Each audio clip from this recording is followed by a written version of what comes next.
Last night, a woman named Martha went to bed as usual. Nothing out of the ordinary. She had dinner, watched a little TV, said goodnight to her husband, and fell asleep. But by morning, she was gone. No warning, no illness, just silence. Her family was left shocked, grieving, and searching for answers. And sadly, stories like Martha's are more common than we think.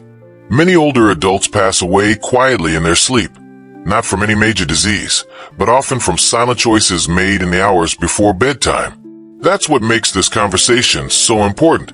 Tonight, I want to talk to you about those small, routine bedtime habits that might seem harmless, but can carry serious risks after 70. And I'm not saying this to scare you.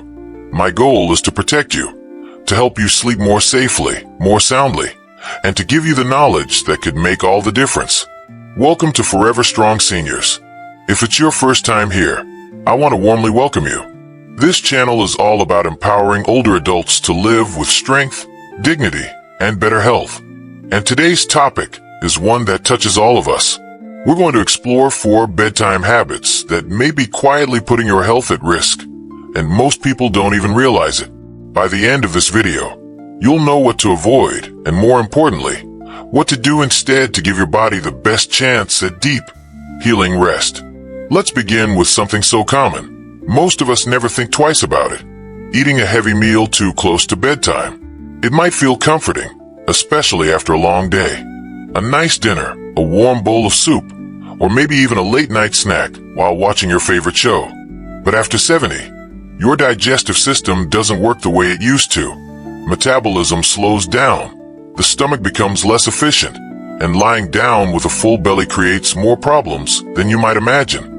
That food sits heavier in your stomach, making it harder to sleep.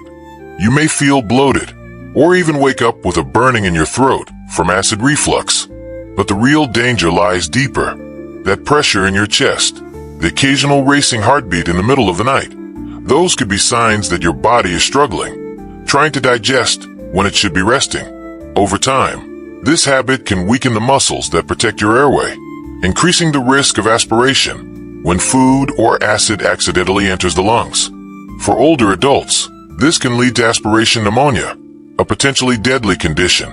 And if you're living with high blood pressure or diabetes, eating late at night can cause glucose spikes and extra strain on your heart. Many people chalk these symptoms up to aging, but often, it's the timing of that last meal that's quietly doing the damage. That's why finishing dinner at least 3 to 4 hours before you lie down is one of the simplest, yet most powerful changes you can make. If you're a little hungry later, it's okay. Just choose something small and gentle, like a few nuts or a slice of banana. Your body will rest better, and your heart will too. Now, speaking of nighttime routines that seem harmless, there's another habit that many people, even the health-conscious ones, often overlook. And that's drinking too many fluids in the evening. Staying hydrated is essential, no question about it. But what happens when your glass of water at 9 p.m. turns into 3 trips to the bathroom by 2 a.m.? Those constant wake-ups do more than interrupt your sleep. They can actually put you in real danger. As we age, our bodies don't handle fluids the same way. The bladder becomes more sensitive, the muscles weaker, and even a modest amount of water late in the day can trigger urgent nighttime bathroom trips. And here's the part many people don't know. When you get out of bed quickly, your blood pressure may not adjust right away. That sudden drop, called orthostatic hypotension, can leave you feeling dizzy, unsteady, or even cause you to faint. Many nighttime falls happen this way. A harmless walk to the bathroom becomes a serious emergency. And falls after 70 are no joke. They can lead to broken bones, hospital stays, and a long, painful recovery. But the risks don't stop there. Waking up repeatedly at night also messes with your body's sleep cycles. Each time you turn on the light or shuffle out of bed, your brain gets the wrong message. It thinks it's morning. That interrupts melatonin production, the hormone that helps you fall into deep, restorative sleep. And when you miss out on that quality rest night after night, it can affect your memory, your focus, even your immune system. Studies have shown that seniors with frequent nighttime awakenings are more likely to develop cognitive decline over time, not because of age alone, but because of poor sleep quality. So what can you do? It's not about cutting out fluids entirely, but shifting when and how you drink. Try to get most of your hydration earlier in the day. By evening, taper off slowly. If you're thirsty before bed, just take a few small sips instead of a full glass. And watch for sneaky fluid sources, soups, juicy fruits.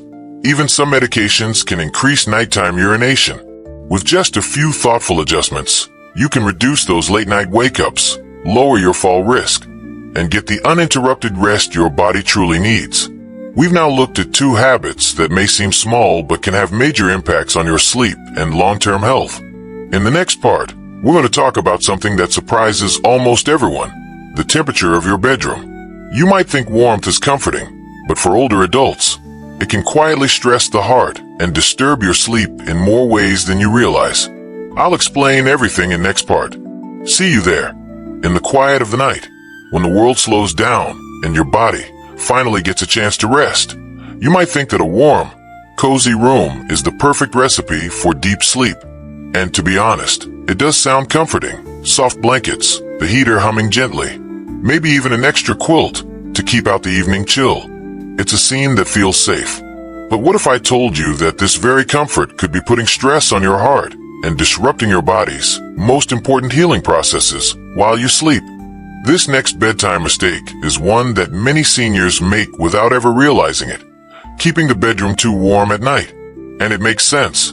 As we get older, it's natural to feel colder more often. Circulation slows down, and our skin becomes more sensitive to temperature changes. Many older adults find themselves reaching for extra blankets or setting the thermostat higher than they used to. It feels good, but inside the body, something very different is happening. You see, your body is designed to cool down slightly in order to fall into a deep, restorative sleep. That drop in core temperature is a signal to your brain. It tells your system, it's time to rest. When your environment is too warm, your body struggles to reach that ideal temperature, which can delay or even block you from entering the most important stages of sleep. And that's where the trouble begins. Let me tell you about Frank. He's 74, retired, and lives alone. Every evening, he enjoys a hot cup of tea, reads a few chapters of his favorite mystery novel, and then gets ready for bed.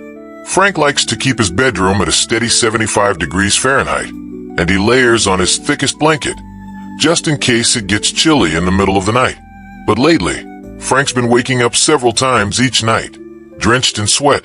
He often feels foggy in the morning, like he never really slept at all. At first, he thought it was just part of aging. But the truth is, his warm sleep environment is keeping his body in a state of subtle stress. When the bedroom is too warm, your heart works harder to cool your body down. Blood vessels expand, circulation increases, and your system stays slightly elevated, just enough to interfere with the restful, calming processes your body needs. And if you already have high blood pressure or any kind of heart condition, this extra workload at night can become dangerous. A heart that should be resting is instead pushing harder, trying to regulate your internal temperature. Over time, this can raise the risk of nighttime heart events, even strokes, without you ever knowing it's happening. And that's not all. A warm room also increases the risk of dehydration, even if you haven't noticed yourself sweating. Mild dehydration can thicken your blood, make your heart pump less efficiently, and raise the chance of blood clots forming during the night. For seniors, that's especially risky. Even if you don't feel thirsty, your body may be quietly losing moisture, especially if you're under heavy covers or wearing warm pajamas that trap heat. You might be wondering, but I sleep best when I'm warm and comfortable. Doesn't that matter too? Of course it does. Comfort is important, but comfort doesn't have to mean overheating. The good news is that small changes in your sleep environment can protect your health while still keeping you cozy. The key is balance, just enough warmth to relax, but cool enough to support deep, uninterrupted sleep. Experts recommend keeping your bedroom between 60 and 67 degrees Fahrenheit at night. Now I know that might sound a little chilly, especially if you're used to a warmer room, but that cooler temperature helps your body lower its core temperature naturally and stay in the deep sleep cycle longer. It gives your heart a break. It allows your brain to reset, your immune system to strengthen, and your body to repair itself more effectively. You'll likely find that you wake up feeling clearer, more refreshed, and with fewer aches and grogginess in the morning. If you're not quite ready to lower the thermostat, there are other ways to cool down your sleep environment. You can try switching to lighter, breathable blankets made from cotton or bamboo, materials that let air flow instead of trapping heat. Moisture-wicking pajamas can also help regulate body temperature throughout the night. Some people find that cracking a window just a bit or using a quiet fan improves air circulation and prevents the room from becoming too stuffy. Even something as simple as keeping your feet uncovered can help release heat more effectively. Remember, your body has changed over the years, and what once worked perfectly in your 40s or 50s might now need some adjustment. There's no shame in that. In fact, adapting to your body's new needs is one of the smartest things you can do as you age. You deserve sleep that restores you, not sleep that leaves you feeling drained. I know someone who once said, "I never realized how tired I really was until I finally slept well." That's what happens when we make changes that align with how our bodies work now. You may think it's a small thing, just the temperature in your bedroom, but it could be the missing piece in your sleep puzzle.